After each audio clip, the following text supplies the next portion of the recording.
आजकल के समय में लोग अपने चेहरे की खूबसूरती को चमकाने के लिए क्या कुछ नहीं करते हैं। अगर आपको भी अपने चेहरे के दाग धब्बे और चेहरे में ग्लो लाना है तो आपको दवाई और अन्य चीज़ों का उपचार नहीं करना पड़ेगा। आप योग के कुछ ऐसे आसनों को करके अपने चेहरे के दाग धब्बे और चेहरे में ग्लो ला सकते हैं। इसको लेकर लोकल 18 की टीम ने योग निलियम संस्थान अल्मोड़ा के योगा ट्रेनर अमितेश सिंह से खास बातचीत की। उन्होंने बताया, योग के आसनों को नियमित रूप से करने से आप इन सभी चीज़ों से छुटकारा पा सकते हैं। इसको लेकर उन्होंने हमसे और क्या जानकारी साझा की, आइए हम आपको वो सुनाते हैं। जैसे कि बात करें हम शारीरिक सुंदरता या त्वचा के सौंदर्य की, तो उसके लिए अनेक प्रकार के योगाभ्यास हम करते हैं। तो जैसे आजकल के समय पर अनेक रोग हो रहे हैं, जैसे कि दाग धब्बे इत्यादि, डार्क सर्कल्स, दाने इत्यादि। तो उसके लिए हम योगाभ्यास करते हैं। हमारा शरीर बाहरी रूप से स्वस्थ या स्वच्छ दिखने के लिए हमारे शरीर को आंतरिक रूप से भी स्वस्थ होना बहुत ज़रूरी है। तो आंतरिक रूप से हम अपने शरीर को स्वस्थ करने के लिए हमें प्रतिदिन योगाभ्यास करना बहुत आवश्यक है।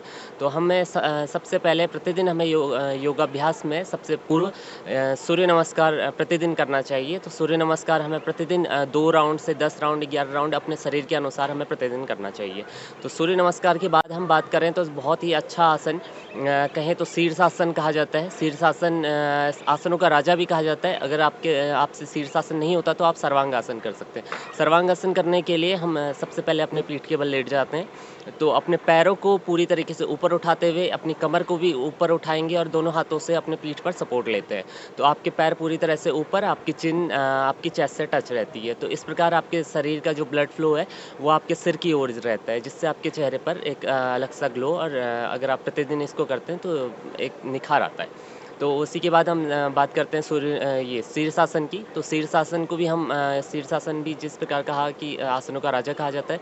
तो आपके शरीर को आपके सिर की ओर इसका भी ब्लड फ्लो रहता है। तो शीर्षासन करने के लिए अपने हाथों की हथेलियों को लॉक करते हुए ज़मीन पर रखते हैं।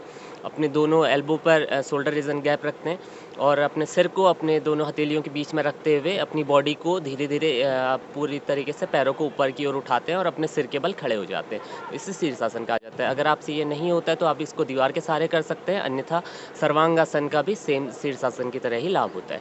तो शीर्षासन और सर्वांगासन के बाद हम बात करते हैं प्राणायाम की। प्राणायाम सबसे अच्छा और बहुत ही कहें तो बहुत ही सुंदर है आपकी त्वचा को निखारने के लिए। प्रतिदिन प्राणायाम का अभ्यास हमें करना चाहिए, जिसके लिए सबसे पहले हमें प्रतिदिन डीप ब्रीथिंग का अभ्यास तो रोज़ करना ही करना चाहिए, क्योंकि आपके जब भी आप डीप ब्रीथिंग करते हैं तो आपके शरीर पर ऑक्सीजन की मात्रा बढ़ती है, जिससे आपका रक्त साफ़ होता है। तो डीप ब्रीथिंग हमें प्रतिदिन करना चाहिए। जैसे कि हम 5 से 6 सेकंड या 8 सेकंड तक आपको साँस भरनी है, वैसे ही धीरे-धीरे 5 से 8 सेकंड तक आपको धीरे-धीरे साँस छोड़नी है। उसी के बाद हम बात करें तो अनुलोम-विलोम की। अनुलोम-विलोम करने के लिए आपको सबसे पहले नासाग्र मुद्रा बना लें। अपने राइट थंब से राइट नॉस्ट्रिल को बंद करते हुए लेफ्ट नॉस्ट्रिल से इन्हेल करेंगे, साँस भरेंगे और वैसे ही धीरे-धीरे राइट नॉस्ट्रिल से उसे धीरे-धीरे साँस को छोड़ेंगे। इसी प्रकार इस क्रिया को पुनः दोहराते जाएँगे। बात करें तो कपालभाति। कपालभाति भी बहुत एक अच्छा प्राणायाम कहा जाता है, जो आपके जिस प्रकार इसके नाम से ही प्रसिद्ध है कि कपालभाति यानी आपके कपाल रीजन आपके सिर के रीजन को ये चमकदार बनाता है।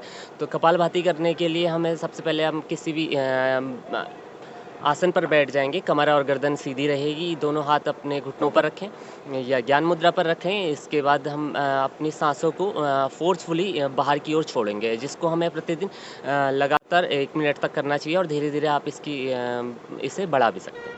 अगर आप नियमित रूप से योग के इन आसनों को करते हैं तो आप इन सभी चीज़ों से छुटकारा पा सकते हैं। उत्तराखंड के अल्मोड़ा से मैं रोहित भट्ट, लोकल 18 के लिए।